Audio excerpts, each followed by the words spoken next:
ప్రస్తుతం మనతో పాటు ప్రముఖ ఐకాన్ ఆస్ట్రాలజర్ మంత్రతంత్ర జ్యోతిష్యులు సురేష్ బాబు గారు మనతో ఉన్నారు. గురువుగారితో మాట్లాడదాం. నమస్కారం గురుగారు. జై శ్రీమన్నారాయణ. సో జూన్ నెలకు వచ్చేసాం గురుగారు. మరి ఈ జూన్ నెలలో వృషభ రాశి వాళ్ళకి ఓవరాల్ గా ఎలా ఉండబోతుంది? ఉద్యోగ పరంగా, ఆరోగ్యపరంగా, వృత్తి వ్యాపారాలు ఓవరాల్ గా మరి హైలైట్స్ ఏంటి? ఏ విషయాల్లో వీళ్ళు ఎక్కువ జాగ్రత్తగా ఉండాలి? వృషభ రాశి ద్వాదశ రాశిలో ఒకటి వృషభ రాశి. చూస్తున్నా కానీ 2026 సంవత్సరం కూడా అయిపోయింది. ఇంకా వారు పోలేదు, ఎవడు పోలేదు. అంతే కదండి, వారు పోలేదు, ఎవడు పోలేదు. కానీ ఇప్పుడున్నటువంటి కష్టాలు అయితే మాత్రము ఎక్కడ వారు జరుగుతున్నా కూడా మన భారతదేశానికి వచ్చినటువంటి తిప్పలైతే తప్పలేదు అన్నట్టుంది. అదేంటి ద్వాదశ రాశులు చెప్పమంటే వారి గురించి మాట్లాడుతున్నారు అనుకుంటున్నారేమో. ఇప్పుడు మనం మాట్లాడేది వృషభ రాశి. వృషభ రాశి అంటేనే లోక కళ్యాణ అర్థం కోసం ప్రపంచానికి ఏదో చేస్తూనే ఉంటారు. ఎప్పుడోదప్పుడు వారి ఇంట్లో చేసినట్టుగానే ప్రపంచం కూడా మన అందరిది కదా, ప్రపంచానికి కూడా ఏదో చేయాలి కదా అని చెప్పేసి అన్నట్టు తెలిసి తెలియకుండా అయినా సరే ఏదో చేస్తూనే ఉంటారు అన్నమాట లోక కళ్యాణ కోసం. అది చాలా ముఖ్యమైనటువంటి ఘట్టం. ఎందుకంటే ఎంతోమందికి ఉపాధి అవకాశాలు చూపించాలి, ఎంతోమందికి ఆదరణ చేయాలి, చేర్చుకోవాలి, చెంత చేర్చుకోవాలి, వారందరికీ కూడా మంచి సానుకూలపడి వాతావరణం లభ్యపడాలి అని చెప్పేసి అని ఎప్పుడు నిరంతరం కూడా శ్రమించేటువంటి వాళ్ళల్లో ఒకళ్ళుగా ఉంటారు. అంటే ఒక రాజకీయ నాయకుడు ఉన్నాడు అనుకోండి, పని ఏమైనా చేసినట్టు మీరు చూసారా? పథకాలని చెప్తారు కానీ వాళ్ళు బతుకుతూ ఉంటారు. పథకాల మీద వాళ్ళు బతుకుతుంటారు కానీ ప్రజలకు చేసినట్టు నాకు కనిపించలేదు. ఇప్పుడు ఇంత వచ్చింది, ఇన్నిసార్లు ఓట్లు వేసినాము, ఓట్లు వేసినందుకు డబ్బులు లేదు, ఓట్లు వేసినందుకు డబ్బులు లేదు, తర్వాత వచ్చినటువంటికి నాకేం కనిపించలేదు ఎక్కడను. కాబట్టి చెప్తున్నాను, నేను జీవోల మీద బతికేది జనాలు ఏమో నాకు అర్థం కాలేదు. కానీ ఇప్పటి వరకు ప్రభుత్వాల నుంచి వచ్చినటువంటి వనరుల మీద బతుకుతున్నాను అని చెప్పేటువంటి ఆ పాలకులైతే ఎవరు నాకు కనిపించలేదు. కాబట్టే నాయకులు చెప్పేటువంటి మాటల కన్నా కూడా పని చేసేటువంటి వారు ఉంటారు చూసారా, వాళ్ళలో ఉంటారు వృషభ రాశి వారు. ఏదైనా ఇండస్ట్రీలు స్థాపించారు, ఎంతో మందికి ఉపాధి అవకాశం కల్పిస్తూ ఉంటారు. ఏదో ఒక స్మాల్ స్కేల్ ఇండస్ట్రీ స్టార్ట్ చేస్తారు, కొత్తగా ఉంటుంది, ఎవరికి తెలియదు అసలు ఇలాంటి ఇండస్ట్రీ ఉంటా. అసలు మన చుట్టూ ఉన్న వనరులతోనే ఒక డబ్బు సంపాదించేస్తారు. లేదు మీరు ఏమైనా సహాయం కోసం వెళ్ళారనుకోండి వృషభ రాశి వాళ్ళ దగ్గరికి, వారు ఎలా ఉంటారంటే మీరు ఏం చేయగలుగుతారో వాళ్ళు గ్రహించి మీ చేత చేపించేస్తారు. అంటే మళ్ళీ ఇంకొకరిని డబ్బులు అడగకుండా చేస్తారు మిమ్మల్ని. అంత స్థాయి, అంత గొప్ప విశేషణ ఉన్నటువంటి వారిలో ఒకరు. మీకు ఎగ్జాంపుల్ చెప్పాలి అంటే కనుక అంబేద్కర్ కావచ్చు, అబ్దుల్ కలాం గారు కావచ్చు, ఇలాంటి మనస్తత్వం ఉన్నటువంటి వారు వృషభ రాశి వారు. కొద్ది గొప్పగా అటు ఇటుగా బుద్ధుడు ఉంటారు, బుద్ధ భగవానుడు, అలాంటి వ్యక్తిత్వం కలవారు అనమాట. మరి అలాంటి వారికి గ్రహరీత్యా కూడా కొంచెం చూసుకోవాలి. అందులోనూ జూన్ మాసం. ఈ జూన్ మాసంలో ఇందులో ఎట్లా ఉండిద్దంటే ఎడాపెడా ఉండేటువంటి మాసం అనమాట. అంటే ఒకప్పుడు ఒకలా ఉంటుంది, ఒకప్పుడు ఒకలా ఉంటుంది. జూన్ మాసం మీరు గ్రహించండి, చలి ఈక్వల్గా ఉంటుంది, వర్షం ఈక్వల్గా ఉంటుంది, ఎండ ఈక్వల్గా ఉంటుంది. మూడు కలగలిపినటువంటి రాసే ఈ జూన్ మాసం. కాబట్టి ఈ జూన్ మాసం వృషభ రాశి వారికి ఒక రకం కలిసి వస్తుంది అని చెప్పుకోవచ్చు. వృత్తి వ్యాపారాల పరిస్థితి గురుగారు. ఇక వృత్తిలో చూసినట్టయితే కనుక పాతగా ఉన్నటువంటి ఏదైనా వ్యాపారాలు, సూపర్ మార్కెట్లు కానీ, మర్చెంట్ షాప్స్ కానీ, బియ్యం షాపులు కానీ ఇలాంటివి ఏమైనా ఉంటే కనుక కొంతమేర కొనసాగుతూ ఉంటాయి. కొత్తగా ఏదైనా మొదలు పెట్టాలి అనుకుంటే కనుక రియల్ ఎస్టేట్ రంగం ఒకటి బాగుంది, రైతులుగా అయితే మాత్రం కొంచెం అద్భుతంగానే ఉంది అని చెప్పవచ్చు. దీంతో పాటు ఇనుము, ఇటుక, ఇసుక అలాంటి ఫ్యాక్టరీలు కానీ, ఇలాంటి స్మాల్ స్కేల్ ఇండస్ట్రీలో వాటిలో కానీ ఎవరితోనా పెట్టి చేయించుకునే దాంట్లో కానీ వీరు నైపుణ్యం పొందుతారు. జాబులు అయితే హెచ్ఆర్ లాంటి జాబులు కూడా వీరికి బాగానే ఉంది. జాబులు వెసులుబాటు కూడా వీరికి కనిపిస్తుంది, ప్రమోషన్స్ కూడా కనిపిస్తూ ఉన్నాయి. ఎవరైనా ఎక్కడైనా చెప్పుడు మాటలు కానీ, చెడు మాటలు కానీ, ఎవరి మీద దూషించినట్టు కానీ వీరి దగ్గర మాట్లాడితే కనుక నవ్వుతూ పక్కకి వెళ్ళాలి. వీరు కనుక మళ్ళీ రిటర్న్ మాట్లాడిన మాత్రం ఖచ్చితంగా మన పెద్ద బండ తీసుకుని మన ఎత్తులు మనమే కొట్టుకున్నట్టు లెక్క. కాబట్టి వీరు అరుంధతిలా కొబ్బరికాయలు కొట్టుకోకుండా ఉండాలి అంటే కనుక ఖచ్చితంగా ఎవరితో ఎలాంటి కాంట్రవర్సీ అయ్యేటువంటి మాటలు వీరు మాట్లాడకూడదు. కోపం తెచ్చేటువంటి మాటలు మాట్లాడినా కూడా వీరు ఆ జోలు వెళ్లకుండా ఉండాలి. ఫ్యామిలీ ఎన్విరాన్మెంట్ ఎలా ఉంటుందంటారు? ప్రేమానురాగాలు, భార్య భర్తల మధ్య సంబంధం కావచ్చు. అంటే వీళ్ళకు ఉన్నటువంటి బిజీ షెడ్యూల్ ఏదైతే ఉంటుందో, ప్రజలకి మంచి చేయాలి, ప్రజలకి ఒకటి ఏదైనా చేయూతనివ్వాలి, ప్రపంచానికి ఏదోటి మనంటూ గుర్తింపు పొందేందుకు ఏదో చేయాలని చెప్పేసి వీరు చుట్టూ ఉన్న వాళ్ళని ప్రోత్సహించి మరీ దానిలో నొట్టేస్తూ ఉంటారు వీళ్ళు. అలాంటిది ఇక టైం అనేది ఎక్కడ ఇస్తారు? ఇంట్లో వీళ్ళు ఇస్తారు ఇవ్వడానికి, కాకపోతే దీంట్లోనే బిజీ మనిషి కనిపిస్తూ ఉంటారు, అంత బిజీ అయిపోతారు. ఇక పక్కన వాళ్ళు అర్థం చేసుకోవడం తప్పితే వీళ్ళే టైం ఇచ్చేటువంటి అవకాశం అయితే కొంచెం తక్కువగానే ఉంటుంది. ఇక గ్రహస్థితి కూడా ఈ మాసంలో అంటే మే చివరాఖరిలో మారినటువంటి గురువు కావచ్చు, శుక్రుడు మారుతూ ఉన్నాడు. ఇప్పుడు ఈ మధ్యన శుక్రుడు కొంచెం ఫాస్ట్ ఎక్కువైపోయేసి 14-15 రోజులకే మారుతూ ఉన్నాడు. కాబట్టి శుక్రుడికి పాజిటివ్ ఎక్కువైంది. ఇంకొక మాసం వరకు పాజిటివ్గానే మారుతుంటాడు శుక్రుడు. కాబట్టి ఈ జూన్ మాసం అయితే కొంచెం స్థిరంగా ఉంటాడు. అలానే రవి భగవాన్ మారుతున్నాడు. వీరందరికీ కూడా కలిసి వచ్చేటువంటి కాలం అని చెప్పొచ్చు. 2వ స్థానంలో రవి వస్తాడు. అలాగా మిథున రాశిలోకి వచ్చేస్తాడు రవి. ఈ మిథున రాశి కర్కాటక రాశులకు రవి రావటం, ఈ 2 రాశులు రావడంతో అన్నదమ్ముల మధ్యన విభేదాలు కావచ్చు, భార్యాభర్తలు అర్థం చేసుకునే విషయంలో కావచ్చు, విభేదాలు, వీరికి టైం ఇవ్వట్లేదని కొంచెం కోపం అన్ని రకాలు ఉంటాయి అన్నమాట. అవన్నీ కూడా కొంచెం చెంత చేరేసి మాట్లాడుతూ ఉంటే చాలా చేర్చేటువంటి విధంగా అయితే కనిపిస్తూ ఉంది. అలానే పిల్లలకి టైం ఇవ్వటం కానీ, స్కూల్ టైం ఇవ్వటం కానీ, ఏదైనా గేమ్స్లో వాటికి కానీ, ఇవన్నీ కూడా కొంతమేర సానుకూలంగా ఉండేది. కాకపోతే ఒకటండి, వెతికేది ఖాళీ దొరికినట్టుగా కొన్ని వనరులు ఉంటాయి. అలాంటి వనరులు ఈ యొక్క వృషభ రాశి వారికి అయితే లభ్యపడుతున్నాయి. ఈ జూన్ మాసంలో 5వ తారీఖు తర్వాత ప్రయత్నించాలి. ఎక్కడైనా డబ్బు రావాల్సిన దగ్గర రావటం, ఎక్కడైనా లోన్స్కి పెట్టి ఉంటే కనుక వాటి మీద కూడా లోన్స్ రావడం, రియల్ ఎస్టేట్ రంగంలో ఉన్న వారికి అయితే అద్భుతమైనటువంటి వనరులు వీడికి ఉంటాయని చెప్పొచ్చు. కన్స్ట్రక్షన్ రంగం, ఇనుము, ఇటుక, ఇసుక ఇలాంటి రంగాలు, కాంట్రాక్ట్స్ రంగాలు, ఇలాంటివన్నీ కూడా చాలా బాగుంటాయి. సాఫ్ట్వేర్ రంగం అయితే కొంచెం ఇబ్బంది కలిగించినా కూడా హార్డ్వేర్ రంగంలో వీరికి టెక్నికల్ సైడ్ ఇవన్నీ కూడా బాగుంటాయి. బ్యాంకింగ్ సెక్టర్ కూడా వీరికి అద్భుతంగా ఉంటుంది. ఫైనాన్స్ సంబంధించినటువంటి మ్యూచువల్స్ కానీ, అలానే షేర్స్లో కానీ ఇలాంటి వాటిల్లో చాలా అద్భుతంగా ఉంటుంది. పార్ట్నర్షిప్ వ్యాపారాలు పనికిరావు. మనం ఏం చేస్తున్నామో ఎదుటి వారికి తెలియనీయకూడదు. ఎందుకంటే మన చుట్టూతూనే ఉండి మనకి గొయ్యి తీస్తూ ఉంటారు. మనకి వచ్చేటువంటి పేరు, ప్రఖ్యాత, హోదా, డబ్బు, పలుకుబడి ఇవన్నీ కూడా తట్టుకోలేని పరిస్థితిలో ఉంటారు. ఇకపోతే ఒకటి బ్యాడ్, లవ్ అనేది ఈ మాసం అయితే వీరికి సస్యమేర సక్సెస్ అవ్వదు. అసలు దాని జోరు వెళ్ళటమే వేస్ట్.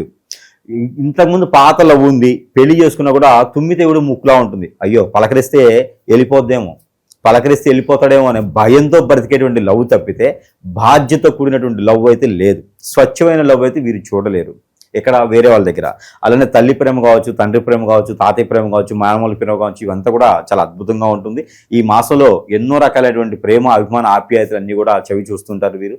అలానే విదేశీయానం, ఇది ముఖ్యమైనటువంటిది. గురువు మారాడు, కర్కాటక రాశిలో ఉన్నాడు. మరి విదేశీయానం, శుక్రుడితో కూడినటువంటి గురువు ఉన్నాడు కర్కాటక రాశిలో. కానీ వీరికి కలిసి వస్తుందా అంటే ఖచ్చితంగా కలిసి వస్తుంది.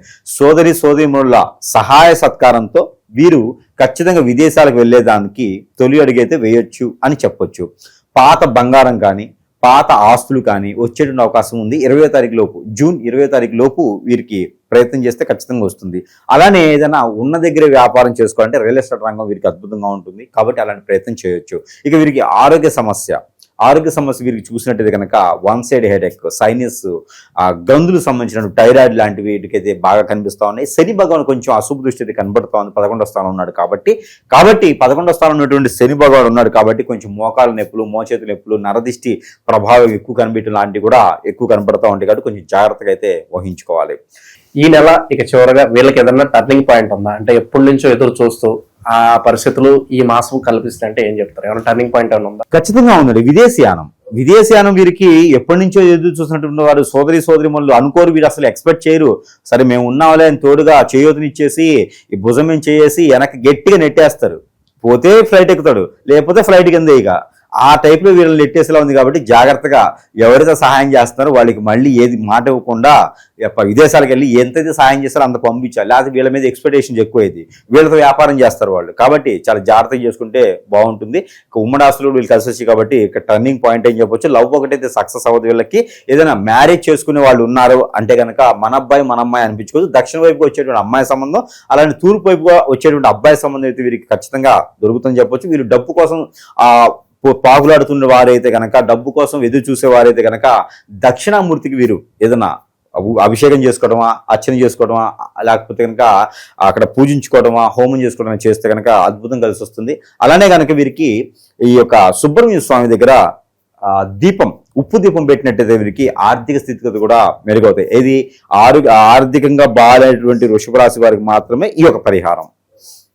అలానే ముందు మన దగ్గర వస్తువులు ఉన్నాయి, పరిహారాలు ఉన్నాయి, ఎన్నో రకాల సానుకూల పడేటువంటి వాతావరణం ఉంటుంది. కానీ ఒకటండి, ప్రతి ఒక్కరు కూడా అందరూ అనుకుంటారు జాతకం బాగాలేదు, నా దరిద్రం బాగాలేదు, నా తలరాత బాగాలేదు, నేను చేసుకునే వేళ విశేషం ఇలా ఉంది, నా టైం ఇంతే బాగాలేదు అనుకుంటారు. కానీ కాదు, మనం కొనుక్కొచ్చుకునే కొన్ని ఉంటాయి.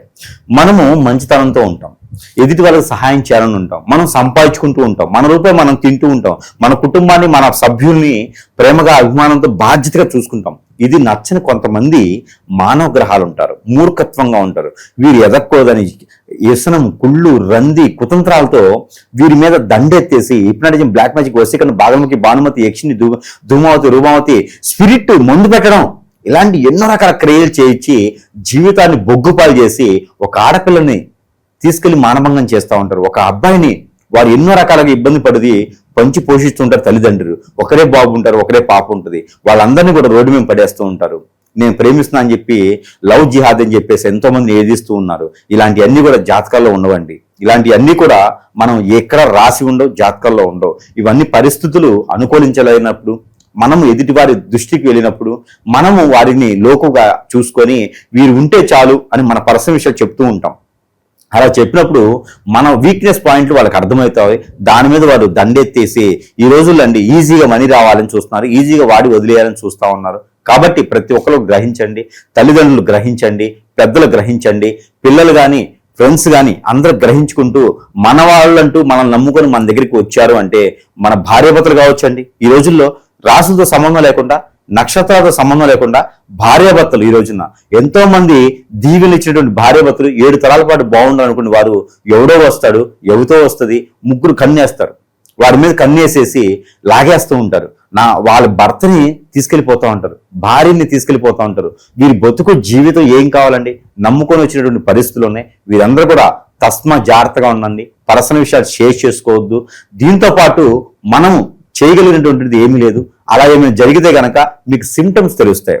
మా ఆయన మాట్లాడలేదండి, దూరం అయిపోయిన ఉన్నారండి, తినట్లేదండి, అసలు ఇంటికి రావట్లేదండి, మా భార్య మాట వినట్లేదండి, ఎన్నో రకాల సానుకూల పడే వాదం, కోపం ఎక్కువ వస్తుంది, పనులు అవ్వట్లేదు. ఇలాంటి చిన్న చిన్నవే ఉంటాయి కారణాలు. దీనికి చాలా పెద్దగా వెళ్ళిపోతాయండి. ఇవన్నీ సంసారం నిప్పులు పోసేలా ఉన్నాయి. ఎదుటి వాళ్ళని నమ్మకండి. అలా ఏమైనా మీకు చింతకి, అలాంటి మీకు ఇచ్చే దశకి, అలాంటి మీ దృష్టికి ఏమైనా వస్తే ఖచ్చితంగా సంప్రదిస్తేనే ఆ ఒక పరిష్కార మార్గం అనేది సూచించబడుతుంది. కాబట్టి ఖచ్చితంగా గమనిస్తూ, పిల్లలైనా పెద్దలైనా సరే గమనిస్తూ ఉండండి. ప్రతి 3 మాసాలు 6 మాసాలకు ఒకసారి ఏదైనా సమీప దూరంలో గురువు ఉన్నా లేదా నాలాంటి వాళ్ళ దగ్గరికి అయినా సరే వాళ్ళని సంచరిస్తే వారికి ఉన్న సమస్యకి అయితే ఇక విశేషంగా ఈ నెలంతా కూడా వీళ్ళకి కలిసి రావాలంటే ఎలాంటి పరిహారాలు చేసుకోవాలి గురుగారు? ఇక ముఖ్యంగా వీరికి చూసినట్టయితే కనుక పరిహారాల కన్నా కూడా ముందు ఒక చిన్న విశేషం ఏంటంటే కనుక మన దగ్గర మంత్రోచ్చారణ చేసినటువంటి చాలా వస్తువులు ఉన్నాయి. ప్రజలు అందరూ కూడా అనుకుంటూ ఉంటారు, ఏదైనా బాగాలేకపోతే, ఏదైనా వనరులు రాకపోతే, ఏ పని ముందుకు వెళ్ళలేకపోతే అందరికి గుర్తొచ్చేది ఏంటి? పంచాంగం, జాతకం, గురువు. అరే నా జాతకంలో ఏ గ్రహం ఎక్కడుందో, ఏ ఉంగరం పెట్టుకుంటే ఏమవుతుందో, ఇలాంటివే గుర్తొస్తాయి అందరికీ. కానీ ఇక్కడ మనం గ్రహించుకోవాల్సింది ఏంటంటే చాలా రకాలుగా చెడులు ఉంటాయి. ఒక గ్రహం ఉంటుంది, అది మానవ గ్రహం. నవగ్రహాలు ఎప్పుడు కూడా మనిషిని ఇబ్బంది పెట్టవు, కానీ మానవ గ్రహం ఒకటి ఉంటుంది. మనని ఎంత లోతుగా ఉంటే అంతలోకి తోసేస్తూ ఉంటుంది. మళ్ళీ వస్తారని చెప్పి దానిపైన బండ కూడా ఒకటి వేస్తారు. అలాంటి మానవ గ్రహాలు ఉన్నాయి. వారి మధ్యన మనం తిరుగుతూ బతుకుతూ ఉన్నాం. కాబట్టి మన పైన ఎన్నో రకాల చెడు క్రియలు చేస్తుంటారు. అవన్నీ కూడా పూజలతోనో, గ్రహాల యొక్క స్థితిగతులతోనో, వాటికి చేసే దానాలతోనో అవి చేయాలి. గ్రహాలకు దానం చేస్తే శాంతిస్తాయి. కానీ మానవ గ్రహానికి ఏమైనా చేయండి, శాంతించవు. మన మీద దండెత్తుతూనే ఉంటారు, మన మీద కట్టపలా పొడుస్తూనే ఉంటారు. కాబట్టి వారి నుంచి కొంచెం బయటపడాలి మనం. కాబట్టి దాని గురించి మనం ఏంటంటే కొన్ని రకాల వస్తువులకు మంత్రోచ్చారణ చేస్తుంటాం. ప్రతి కస్టమర్, ప్రతి ప్రేక్షకుడు కూడా మన దగ్గరకు వచ్చేటువంటి అవకాశం వారి దగ్గర ఉండకపోవచ్చు. కానీ వారి చెంతకు చేర్చేటువంటి వస్తువులు అయితే కొన్ని ఉంటాయి. ఆ వాటి వలన కూడా కొంతమేర ఉపశమనం అయితే పొందొచ్చు కదా. దానితో మన వృషభ రాశి వారికి అయితే చదువులో ముందుకు వెళ్ళలేకపోతున్నా, ఎన్నో రకాల సమస్యలతో ఇబ్బంది పడుతున్నా వారికి యొక్క బల్బ్ ఇలాగా రాసి మంత్రం చేసినటువంటి బల్బులు ఉంటాయి. ఇవి ఇంట్లో పెట్టుకుంటే వాస్తు ప్రకారంగా కూడా ఇబ్బంది లేకుండా ఉంటుంది.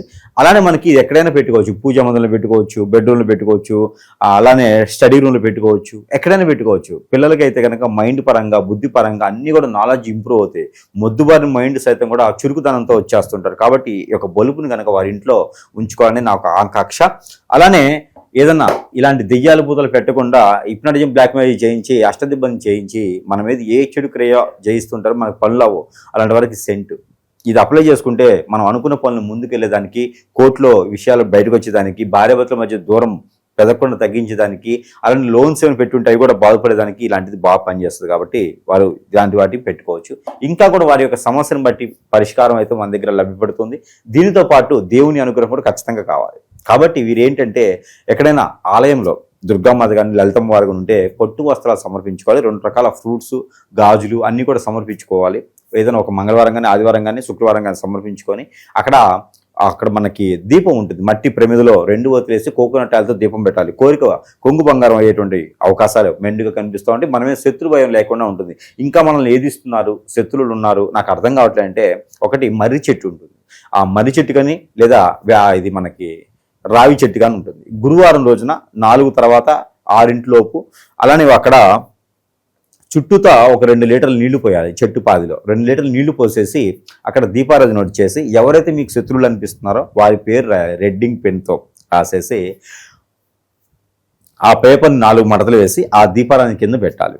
అలా పెట్టినట్టయితే కనుక ఇలా 3 వారాలు చేయాలి. ఆ శత్రు భయం దూరం అవుతుంది. మారితే మిత్రులుగా మారుతారు, లేదా దూరం అయిపోతారు. మనకి ఇబ్బంది, టెన్షన్ ఇలాంటివి ఏమి రాకుండా ఉంటుంది. ఇది ఒక రకమైనటువంటి శత్రు భయం పోయేది. ఇంకా మిమ్మల్ని బాధిస్తున్నారు అంటే ఒక మంచి దానిమ్మకాయ తీసుకోండి, దానిమ్మ పండు ఉంటుంది కదా, అది తీసుకొని దానిపైన స్క్వైర్గా దానిమ్మ కొమ్మతోనే మనం రాయాలి, స్క్వైర్గా రాయాలి. ఆ రాసినటువంటి దానిలో వారి పేరు రాయాలి. అలానే బయట పక్కన మన పేరు రాయాలి. రాసి పక్కన మ్యాటర్, ఎవరితో ఏ సమస్య ఉందని రాయాలి. ఒక పండుకి ఒకటే పేరు. అలా ఎవరితో ఏ సమస్య ఉందో ఆ పెండు తీసుకొని రాసి ఎక్కడైనా బాగా స్మెల్ ఇచ్చేటువంటి మురికి కాలాలు, మన కొంత రకాల సీఎంలు గారు ఇప్పుడు ప్రక్షాళన చేస్తున్నారు. ఏది మూసీ నది ప్రక్షాళన అని, మరి ఏం చేస్తారో తెలియదు. కానీ అలాంటి మూసీ నదిని ప్రక్షాళన చేస్తే మాత్రం దానిమ్మ పండుగటానికి కూడా స్థలాలు ఉండవు. ఇక మరి ప్రక్షాళన చేయకముందే గనక ఆ దానిమ్మ పండుని తీసుకుపోయి అలాంటి మూసీ నదిలో వేస్తే గనక ఆ శత్రువులు కూడా భయపడి మన జోలు రాకుండా కాళ్ళు చేతులు ముడుచుకొని, చలికి ముడుచుకుంటాం కదా మనం, అలా ముడుచుకొని పక్కకి వెళ్ళిపోతారు. ఇది శత్రువుని జయించడానికి చేసేటువంటి చిన్నపాటి ఇంటిలో నుండి ఉండేటువంటి వస్తువులతో చేసేటువంటి చిన్న ఇంగిరియా. దీనికి గురువు గారికి సక్సెస్ అయితే మాత్రం గురువు గారికి ఖచ్చితంగా దక్షిణ పంపించాల్సిందే వృషభ రాశి వారు. ఇకపోతే వీరికి కలిసి వచ్చేటువంటి కలర్ ఆరెంజ్ కలర్, టమాటా కలర్, రెడ్ కలర్. ఈ మాసం మొత్తం కూడా అద్భుతంగా ఉంటాయి. అలానే వీరికి కలిసి వచ్చే వారం శుక్రవారం, గురువారం 2 కూడా అద్భుతంగా ఉంటాయి. ఇక వీరికి నెంబర్ కూడా చూసినట్టయితే కనుక 9, 1 ఈ 2 నెంబర్లు కూడా వీరికి అద్భుతంగా ఉంటాయి. ఇలాంటి చిన్న చిన్న పరిహారాలు చేసుకొని ఏదైనా మీకు నచ్చిన పరిహారం చేసుకుని గురువు పేరు చెప్పకుండా వారికి నచ్చిన పరిహారం చేసుకుంటూ ఏదైనా ఉపయోగం పొందితే కనుక ఖచ్చితంగా దక్షిణ వేయాలి. ఇది ఈ యొక్క వృషభ రాశి వారు జూన్ మాసం 2026 సంవత్సరం. ఓవరాల్ గా వృషభ రాశి వాళ్ళందరికీ విశేషంగా కలిసి రావాలి రాబోయే కాలం అంతా అని చెప్పి మనస్ఫూర్తి కోరుతున్నాం. ధన్యవాదాలు. ఇదంతా వచ్చిన పనిండా.